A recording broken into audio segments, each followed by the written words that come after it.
Qui-Gon checked the container straps, glanced out into the midday heat, and walked back to the others.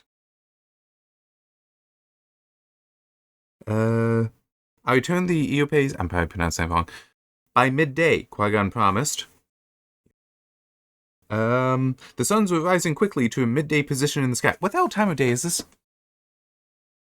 I'm sorry, I had to start with that. This is chapter 13, right? No, 14 of The Phantom Menace. And it's like, I mean, I actually have a note before this, but it's like, it went from, it is midday, to, I'll be back by midday, to a, now it's becoming midday.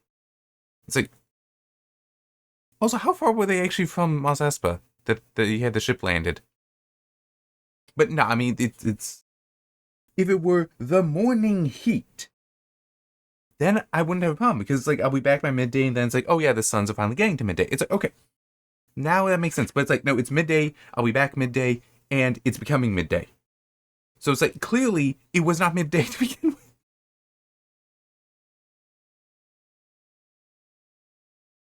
And this is, like, within a page. I mean, yes, I had to turn a page, but it's like the actual distance from top to bottom of a page, it's less than that. Oh.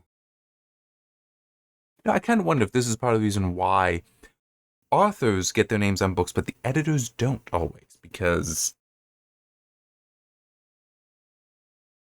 Okay, let's look at the other notes.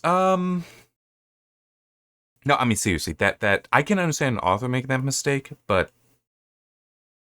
an editor has to catch that. That's their job. And they didn't. At least, well, I don't know if that's a given credit or not, but at least it is, like, it's copyright 1999, so it's not like they went in and changed it after publication. But it may have benefited from it. I mean, and something small like that. Changing that to from midday to morning, the morning heat, or late morning heat, that would be fair too. Because the race has already taken place. That would be fine. I don't think anyone would actually complain, because that is a clarity type of thing. It's akin to a typo. And I don't think that there's a problem with editing those. There are other things that, no, you couldn't edit. Not without, like, really recognizing, yeah, we changed a lot. Anyway. So yeah, that's actually the second note that I have in my notes. Second point. The first that I have is actually a little weirder. No,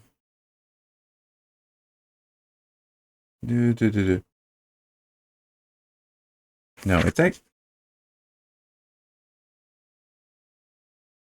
where is it? Whatever. I don't need to find the exact text. But I like finding it when the book is open on my lap. But anyway, the idea is this.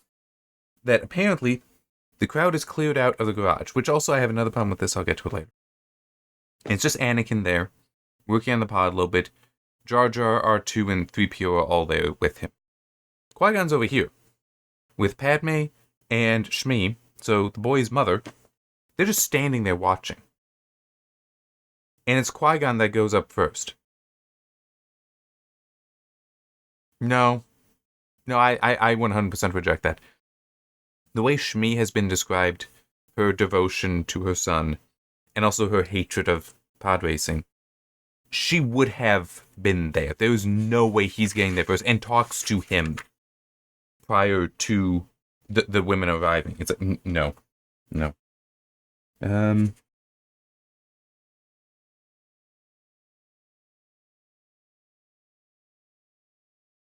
Okay, no, it is actually... Oh, yeah, sorry, yeah. Yeah,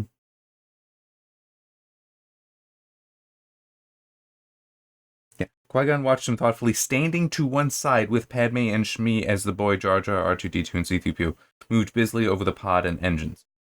So yeah, standing to one side with Padme and Shmi. So they were just standing there. It's like this... I understand the not necessarily engaging, but it's like... And it's also, Anakin is described as being filthy, and he's bleeding some. His shirt is torn up because he was injured. It's like, and it's Qui-Gon that addresses this?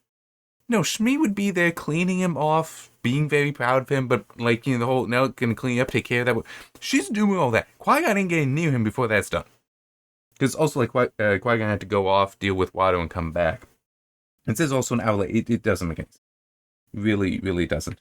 feels like well, we want to make sure that Qui-Gon gets some time to talk with the boy, so we're just going to keep the mother away for now. Why? Because it's what we're doing. Yeah. Okay, so now there's this point. The city emptied for this, right? That is how it is described. Every shop was closed up because the Bunta Eve race is that important, that significant. But the Hutts don't apparently hold a special celebration for the victors. I kind of want to point that out. I was like, the pod races, especially because of the amount of gambling and such that goes on there, I could believe are kind of a bread and circuses kind of thing with the Hutts, where they enjoy them, they encourage them because it keeps people distracted from the fact that they're living in a horrible situation that only benefits the Hutts. So they would have as much celebration there as possible. And like the whole of the day, no one's doing any work. It's just the excitement of the race and the excitement of the celebration. And we get none of the celebration here. It's like they would absolutely do it. They wouldn't care that he's a boy. They'd still do it. So yeah, I find that weird. Okay. There was actually a nice moment, is it here? Okay. So Qui-Gon with the others get the hyperdrive to the ship, comes back to take care of getting Anakin, freeing him, all that. Anakin got into a fight with a taller Rodian boy, an older Rodian boy, who accused him of cheating. And he, if you know the Crystal story, he basically went Ralphie on the kid. And Qui-Gon gets there, separates them, and asks what started this. And also is explained in the text, Anakin was really just angry and frustrated because Padme left, because he basically is head over heels for her already at age 9 while she's technically a teenager. I don't know where she actually is in age, but I think it has been suggested that that's about where she is. Yeah, sounds right. What was it? Just out of girlhood? Was that how they described her earlier? Anyway. So she's a teenager, he's only 9. And he's just angry, he's upset from that, and so this kid just said something that pushed a different button, but still pushed a button, so got him to jump him. And afterwards, after separating them, he fixed the young Rodian with his gaze and asked him if he still believed Anakin had cheated. The youngster, glowering at Anakin, said he did. And it's actually kind of neat here. A good kind of father-son type moment here. Annie, fighting didn't change his opinion. The opinion of others, whether you agree with them or not, are something you have to learn to tolerate. I mean, I just like that because it's straight up Qui-Gon being a good male role model there. Anyway, they get back to so they then walk from there to the home. Kitster was there, Anakin's best friend. I'll just skip to it. They go to his home. Qui-Gon and Anakin, they go there. Qui-Gon now explains about selling the pod. That's the point, my next actual point in the list, but I want to talk about Kitster, because this is, again, they have no idea how time works, it seems. It says later, Kitster trailed them back, I think is how it actually put it, trailed them back to their home, to Anakin's home. They go in. Qui-Gon's like, here's the money from selling the pod. And by the way, you're free. No, your mother isn't free. And so I'm intending to take you with me to become a Jedi, all that. Just, back and forth with that, because of Anakin being so upset at having to leave his mother behind. Has to go and collect all this. And as they're leaving, it still is, like, Kitster is a dozen feet away or something. Hang on, where is it? Let me find.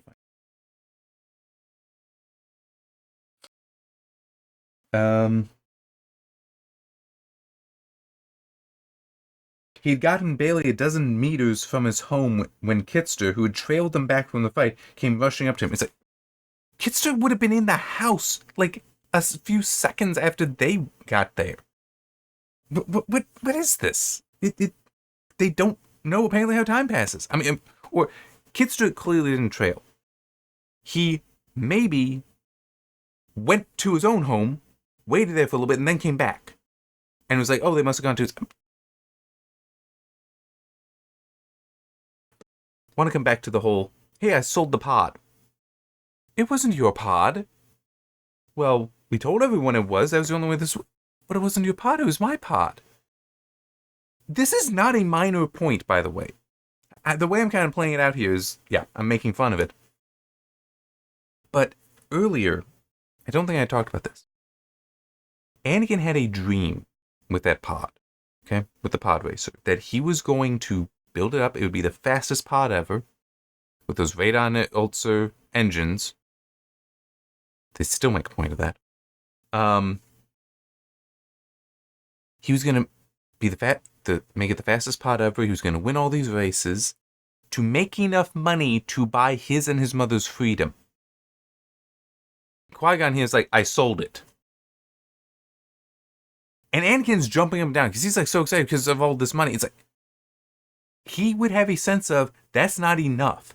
That was going to buy my freedom and my mother's freedom, and you just took that from me. He should be furious with Qui-Gon here. But instead, he's jumping up and down. He's so happy, so excited. It's like, this kid's a freaking idiot.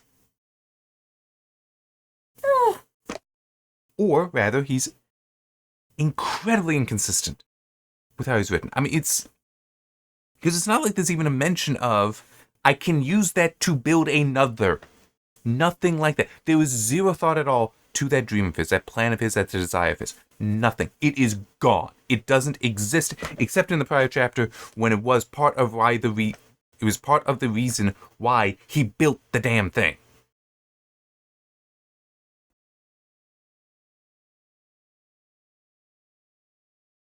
I sometimes have a bad habit with my characters, in that I will make notes about them, but I don't necessarily make, like, dossiers. There are some people that, man, they've got everything figured out about their character. I don't do that. I basically write it out so that I can remember certain details, like their name, because sometimes I'll forget that. Maybe a point or two about their character, and that's it. The rest, I just do by memory. I wouldn't forget, or if I caught this in a book of my own, I would be rewriting. Okay, I would be making significant changes to make sure it's right. This is very wrong. And if your memory isn't operating like mine, I don't want to say mine is good, but if your memory isn't operating like mine, then you need to do notes. All right? That's just what you need. And I take plenty of notes, okay? I take plenty of notes. But you got to do it. And if you're not taking notes, then it's again who's the editor for this? Because that editor isn't very good. I know this is so long ago. Oh boy. 26.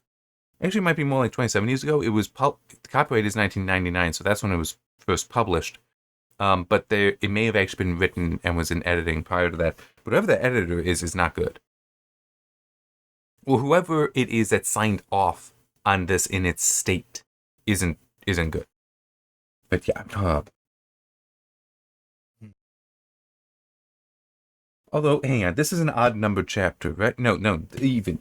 This is chapter 14. That's an even number. Maybe I legitimately feel at times like they are the odd number chapters are written by one person, the even number chapters are written by another. That we're going back and forth like that. So maybe it's just the pod racer and his plan for, maybe that was an odd number chapter, and the even numbered and the even author just didn't know that, and no one bothered to try to fix it. Anyway, okay, the last point I have. By the way, this ends. Let me do this first before I forget. The chapter ends with a moment that isn't in the movie, which is Qui-Gon nosing the Maul's probe droid, following them, and actually destroys it. Which again, we still don't have the explanation of how it was able to find him.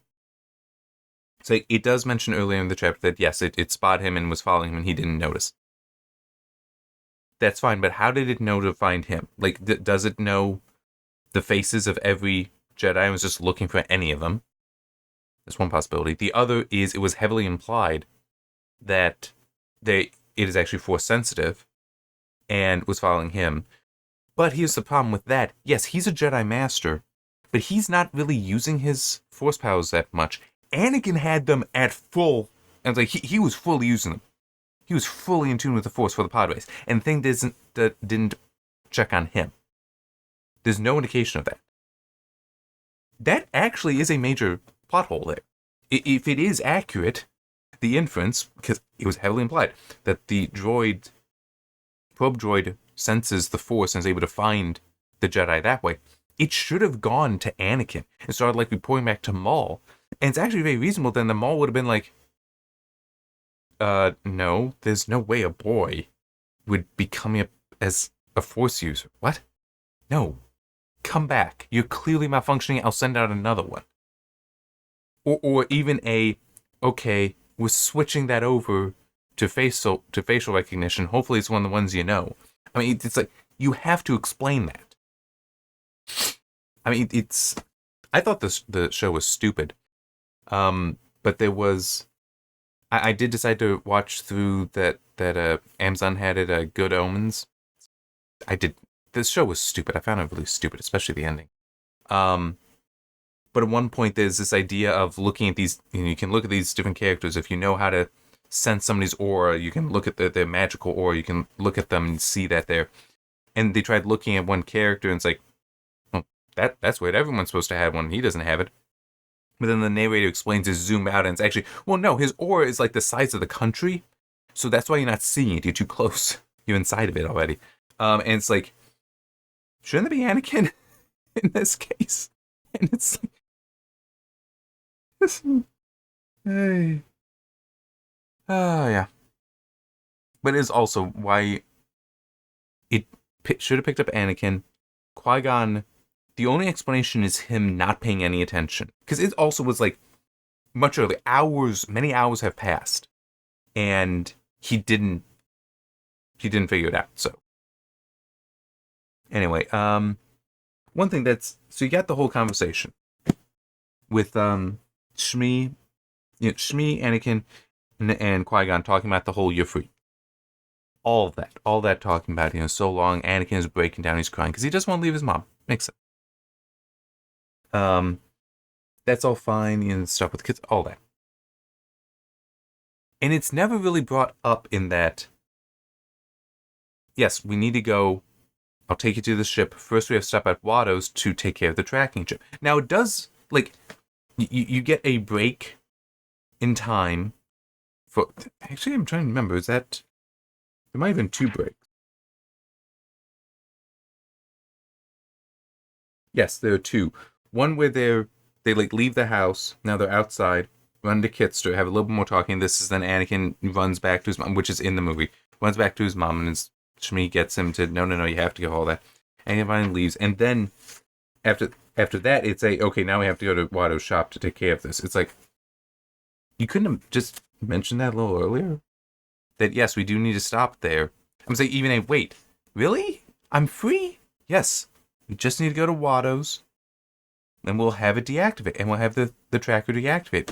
Could do something like that. Is not just say, I'm telling you we're free, and you're believing me, but really, yes, here's what we need to do next. And he's like, what's the next step? And he's like, that is very natural. It would very much happen in the conversation. It's like, nah, we're just ignoring that until we get to this point, which it's possible that part of the reason that they wanted to do this is to, well, putting them at Watto's shop is helpful because then it's as they're leaving there and going out of the city that's when he spots the probe droid and destroys it. That's fine, but it's like, you still have to go there. You could still have them being there briefly. It felt very... It did feel like it was an afterthought. Because it's like, okay, we're having how many conversations here and nothing being talked about. I mean, it could even be like... Not that Kitster wouldn't believe Anakin. I think he would. But having enough doubts, or even Shmi going along, I get how it would make it harder for Anakin to leave then. But, or even you're having the moment at the shop, so that it is seeing it deactivate, and all that, the paperwork being signed. It's like, that is a significant moment, and it is like, yeah, we're just kind of ignoring that. I mean, there's different ways of doing it. This is one way that I can't really say is worse than another way. I have to admit that. It's just, I feel that the handling of acknowledging the chip was very badly done, because it was basically, it felt like an afterthought. It's like, we're doing all this discussion about you being free, we're leaving, and then it's like, oh, yeah, wait, don't forget, we need to take care of the chip, so we're doing that. That is how it reads, and it's... And no, I don't think it would spoil the interaction between Anakin and Shmi. I don't think it would, if they had taken the time to have that discussion in the moment. It would have lengthened some stuff, but I don't think it would have disrupted any. You just need to put it in the right spot near the beginning of the discussion. As long as you do that, it'll be fine. It'll be fine. But it does remind the reader that, yes, this is something that still needs to be taken care of and all that. And in fact, that could even be how Anakin then then realizes, wait, it's just me? Because it's like, yeah, Mom, come on, let's go. And Qui-Gon going, just you. And he's like, no, Anakin, just you. I mean, it's like, at that. So it's like that, as opposed to, we're free, we're getting on the ship. It's like, well, no, we have to go here first. So it's like, you always had to go here first. You could have acknowledged that when you're talking about where you're going. There's one other thing that was kind of like that. The whole, yes, I'm going to train you to be a Jedi. I don't really recall much of Anakin thinking that he would become a Jedi. He'd become a pilot, yes. But I feel like you either could have focused, given some time to him wanting to become a Jedi, or at least given some time to him thinking about the rumors he knows about Jedi, especially like after you saw the lightsaber on Qui-Gon. Because I mean, if Tatooine is as remote as described, they would have some knowledge of the Jedi, but not necessarily much, because they wouldn't have many interactions with them. They wouldn't frequent there, so it is he would know rumors, especially because he was like, they're rumors that children would share amongst each other, because they're just stories, childhood stories about, heroes and such, and just like sharing stories of knights and dragons kind of stuff, or cowboys and Indians. It's all the same kind of idea that you would have the Jedi and whatever bad guys it is that you want them to fight. But there's never been reflection on that, so the idea of, hey, I'm going to take you to be a Jedi, and then it's like, that was always my dream. It's like, no, it wasn't. Your dream was to become a pilot. I think it was actually in chapter 2 when it was being talked about, because the guy mentioned the whole, the retired pilot, that he would,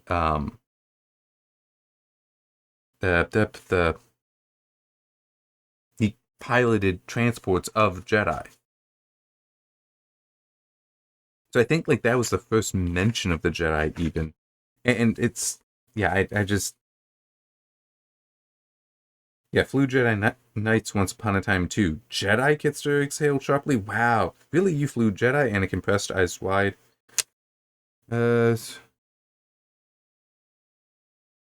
Yeah, but it's like he's talking about how, yes, that's true. I want to fly ships to those worlds one day, Anakin says. So, I mean, it's always just being a pilot. It's not about being a Jedi. And it's, yeah, it is inconsistent. But I also just noticed chapter 2 and chapter 14, those both even. So maybe it's 3 authors? But it just is. This is inconsistent. This is very inconsistent. Oh, man. I mean,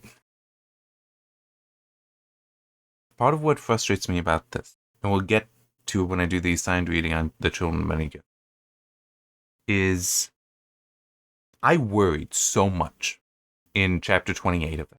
I mean, remember, because I've talked about this before, and it's a good example. I introduced a character in chapter 2 that was kind of throwaway.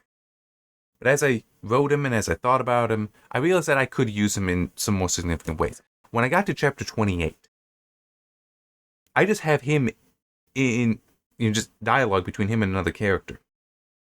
And it is supposed to be somewhat combative between them. And one of them, the other, says something. And the moment the idea entered my mind, I knew 2 things immediately. One was, it was perfect. It was a perfect statement and perfect reason for him. It was perfect. The second thing that I knew was this solidified the character completely, the character that I set up and that I first introduced in chapter 2. And it immediately worried me that how much am I going to have to rewrite to make sure this works? Now, I was very lucky, but I had that worry immediately, but it's like I want to keep going. I don't want to go back now. I'll leave that for editing. But it was I had to make sure it was right. Fortunately, when I did get around to editing, I found that everything had worked out. Everything was lined up. It was completely consistent from when he's first introduced that. Some things that I did for convenience enabled what happened in 28. Okay, it was like it just wasn't. If you read it, you would almost think it was intentional, but no, it was completely accidental, but it is perfect. I had that concern, though, to make sure it was consistent. In this, it's like, this is inconsistent. So somebody along the line failed to have that concern. The author failed, at least one editor failed. I mean, and it greatly annoys me. Because you should be better than this. I'm just... You should be. Any author should be. This isn't even just because, oh, well, you get to write Star Wars. It isn't because, you are getting published by Del Rey. I don't remember. That's an input of somebody.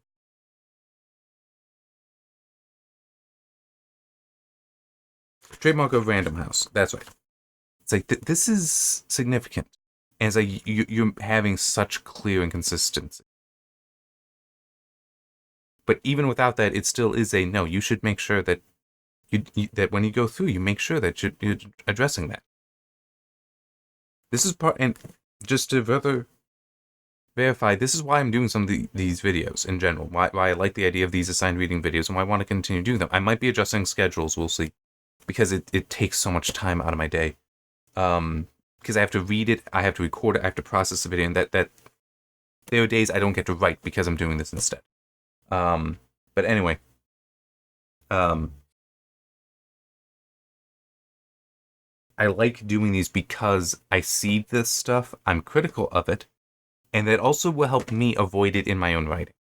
And also, I do this, I doubt anyone is actually watching these, because, to verify for some people that are like, oh, well, can I really be critical of something? Yes, you can be critical of anyone's writings, okay? There can be masterworks, masterpieces, that you can read and be like, I didn't like it, or I don't think this makes sense. Good. Do it. Be critical of it. Be critical of everything.